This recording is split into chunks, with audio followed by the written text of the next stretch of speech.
Amateur Redneck Workshop. I'm Harold.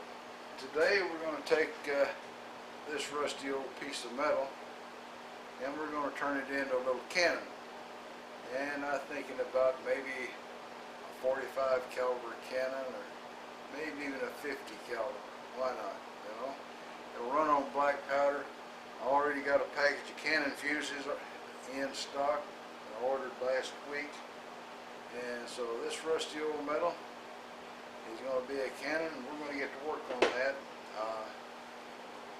The Bubba joke will be at the end of the video, so I just got more comfortable putting them there. Alright, well, let's get on with the video. Alright, so here we go. Not very fast. We're going to crank this up a little bit faster and change the angle here just a little bit. Another belt higher, at least.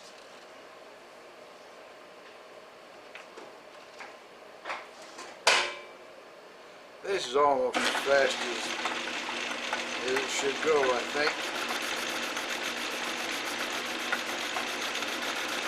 I'm going to do it all using a 3-jaw chuck because even though there's about a total of 6 thousandths run out on this chuck, I don't think it's important to the job at hand.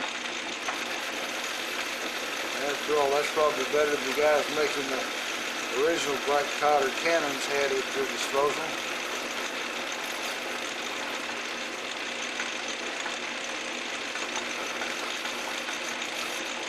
Alright, so we'll just kind of clean her up now.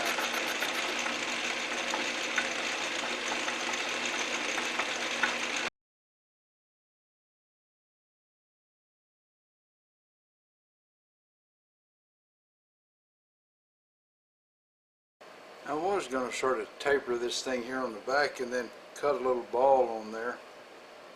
And then I got to thinking I kind of like the look of that taper. When I turn it around somewhere up about here, I'll start the taper going down the other way, and I think that ought to look pretty good. And then maybe not, but we'll see. Of course, the test of the cannon is in the shooting, huh? And we're going to do that too later. No job's complete without a lot of filing.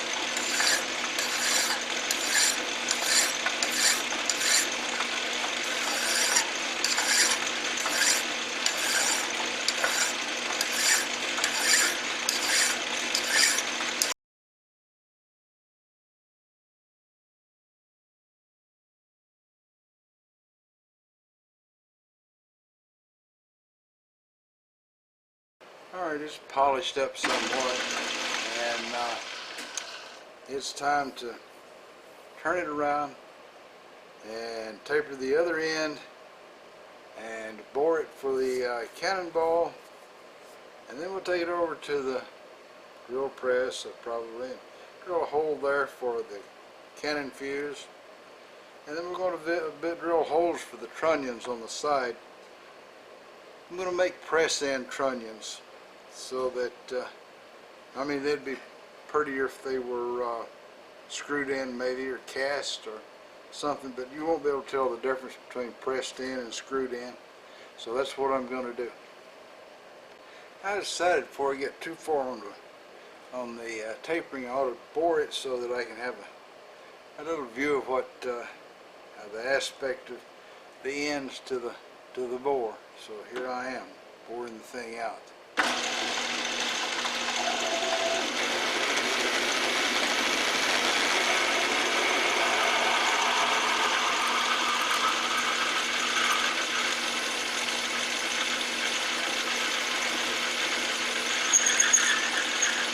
Getting off the shaky, huh?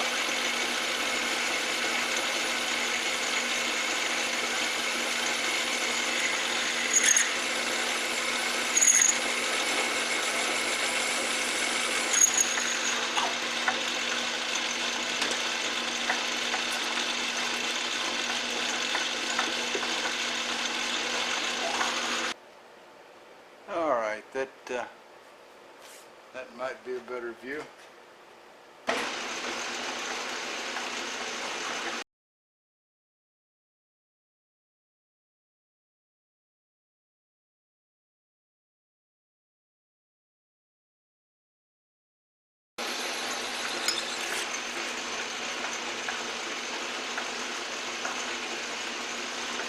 Well, that ought to be enough of that.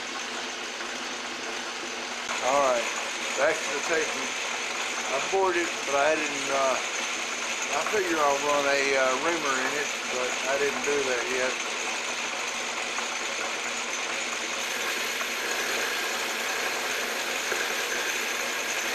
Tried to look up to learn about cannon barrels, and the reason cannon barrels are tapered was simply that the pressure was lower out toward the end of the barrel than it was up back near the main combustion chamber, I guess you could call it.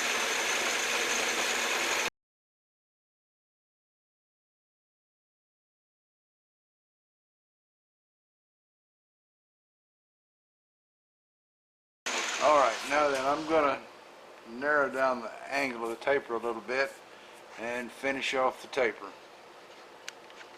Alright, so tapering's just about done, and next will be to clean it up and then ream the bore. I'm going to run a 1/2 inch reamer up the bore, and then we'll be ready to cut the fuse, put the little holes in for the trunnions, and then we have to go on to making the little cart for the cannon.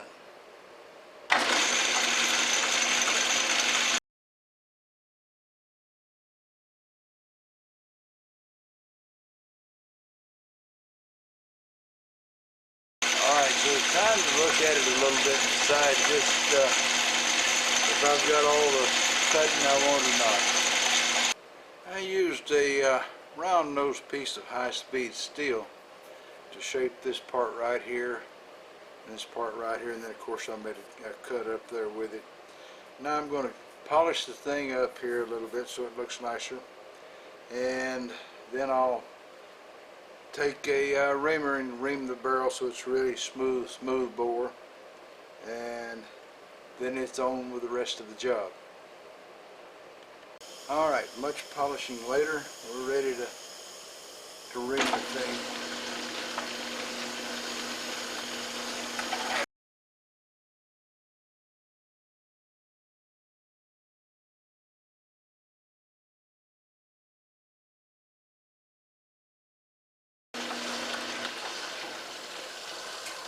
I think that could be it.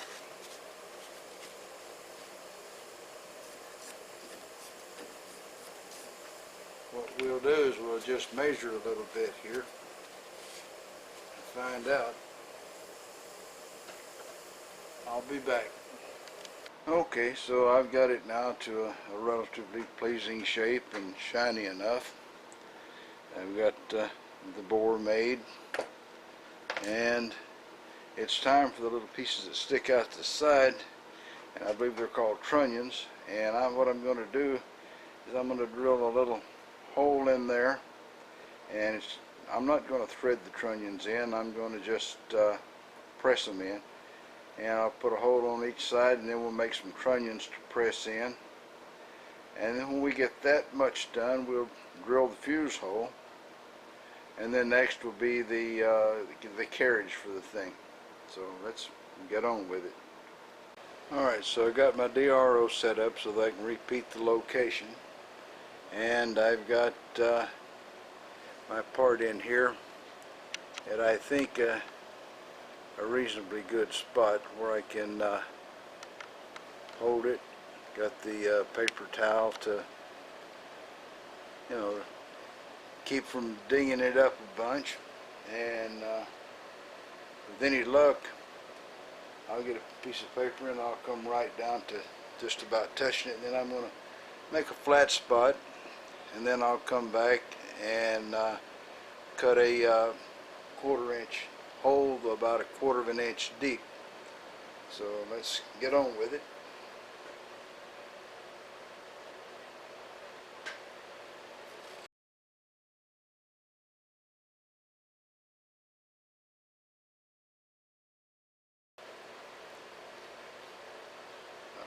that's just barely above it. I think that's going to be pretty close. That's something we'll find out, I guess.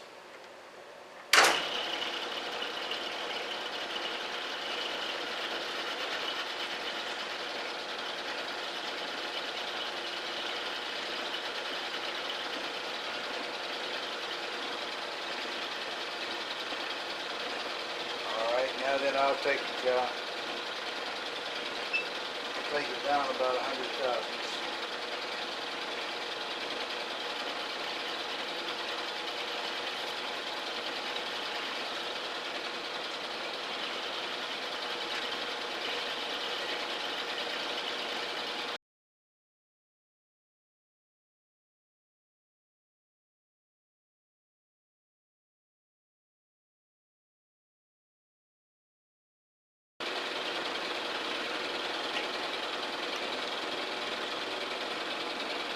I'm of the opinion 20 thousandths is just fine.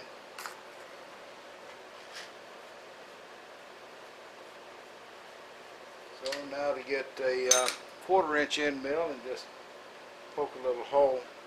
I use a center cutting end mill so that I can push it right on down in there. I'll be back.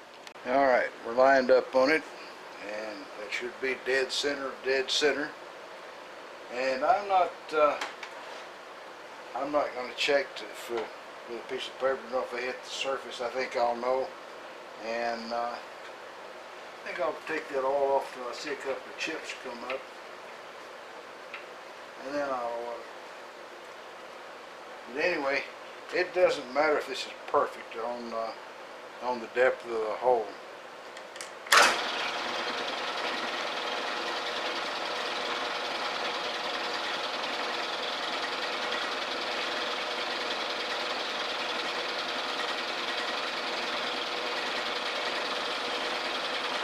Alright, we're going to call that 0.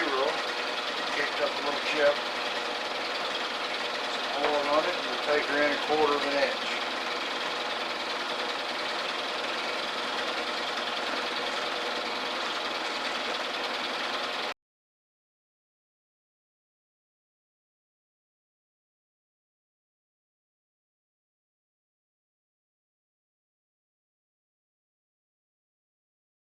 Alright, I went down 260 thousandths so that you have a little room for crud in the end of the hole and whatever. Alright, now to clean it up and roll it over. But I'm going to have to deburr and everything, so I'll come back when the deburring is done. Alright, I wiped the vice jaws clean, and I can put my little support back in there. And I've got this piece of 1/2 inch tool steel that I'm going to use to make sure it sets flat. Put him down in here. I think I am. He may be too darn long. Well, there you go. You know what they say about the best laid plans. So I got to figure it out, and I'll come back. Okay, so I found, instead of a shorter piece of 1/2 inch, I found some 3/8 inch or 1/4 inch, and getting it located on it was kind of a problem till I found this plain old carpenter's glue, and I just glued it on there. Would have been better with grease, but even though I know I've got a little bucket of grease in here somewhere, I can't find it, and so I used what I could find. We'll get on with cutting that in just a second. I got to change over, put the 1/2 inch end mill back in. Okay, we'll make the little flat spot here. Got a 1/2 inch end mill in there, and I've figured about where 0 is there, and so we're going to come down about 20 thousandths. Alright, close examination of this thing will scream amateur at you. You see this? How this is a little narrow here and wide here. I didn't have it level. I should, I guess, have checked it with a dial indicator, make sure it was level. And here, I don't know, that looks pretty good. The first side I did, because how could it help but be right, I guess. But there you go. amateur. Nobody will look that close, I'm sure, in the future other than you guys, but don't make that mistake, huh? I decided why not just go ahead and drill in the fuse hole, get it over with. And I know where the top's at, because those little flat spots on each side are at least located opposite each other. So, see if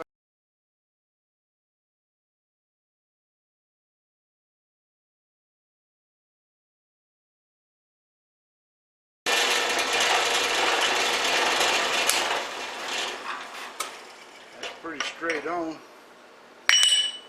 I think now that I need to get the right size drill bit. I got a sack of Cannon fuse here, so I'll go find a drill bit to fit it. There's still lots of metal left, but I wish I really hadn't gone quite that deep. It'll still be tight enough on the fuse, but it would just look better.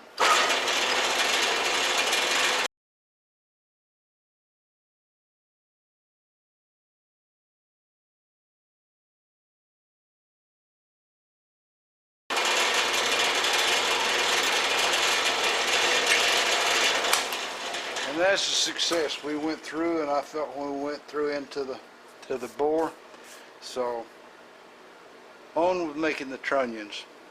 I don't know if you'll be able to see this or not, but turn the light on here.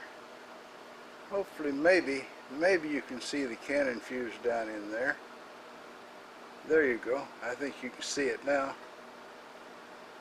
So that's right at the back of the bore, and I think that should really do the job just right. Well, it seems like it takes an awful lot to make a Cannon, and there's a whole lot more steps and video and stuff than I really think you guys want to sit through in one session. So I'm going to have to put an end to it here, and what we'll do is we'll just make part 2 and maybe a part 3 before we get this thing finished. Now I guess it's time to hear from Bubba. Well, I got to tell you about Bubba. He was off visiting with his Aunt Bessie May, and his Aunt Bessie May was telling him how she stopped an alligator attack with a little old Beretta Jetfire 25 caliber pistol. Now that's hardly anything. It's practically a little 22 pistol is what it is. It's only a couple little fractions bigger. But anyway, as his Aunt Bessie May was telling him, she said she was out walking along the edge of the pond just outside her house, and she was with her soon-to-be ex-husband, and they were discussing property settlement and other divorce issues. And all of a sudden they were surprised by a big old huge 12-foot alligator jumping out of the murky water and come charging at them with its jaws wide open. And Bessie May figures that the gator must have been protecting her nest because she's extremely aggressive, And Bessie May says she hadn't had her little Beretta Jetfire 25 caliber pistol with her, she wouldn't be here today. He said just one shot to her estranged husband's kneecap was all it took. The gator got him easy, and I was able to escape by just walking away at a brisk pace. And she said it's one of the best pistols in my collection. Plus the amount she saved in lawyer fees was really incredible, So, I mean, there's a Beretta Jetfire testimonial for you if I ever seen one. And that's what happened with Bubba's Aunt Bessie May there. So, anyway, now that you've heard the news from Bubba, well, I'd like to say really appreciate you all watching, and you want to keep on keeping on, and if you don't subscribe, click the little subscribe button, and don't forget to click the little gear beside it, because that way you can choose to have yourself notified whenever I make one of these fine, wonderful videos and upload it here. All right, so remember, y'all keep on keeping on. I'll see you around.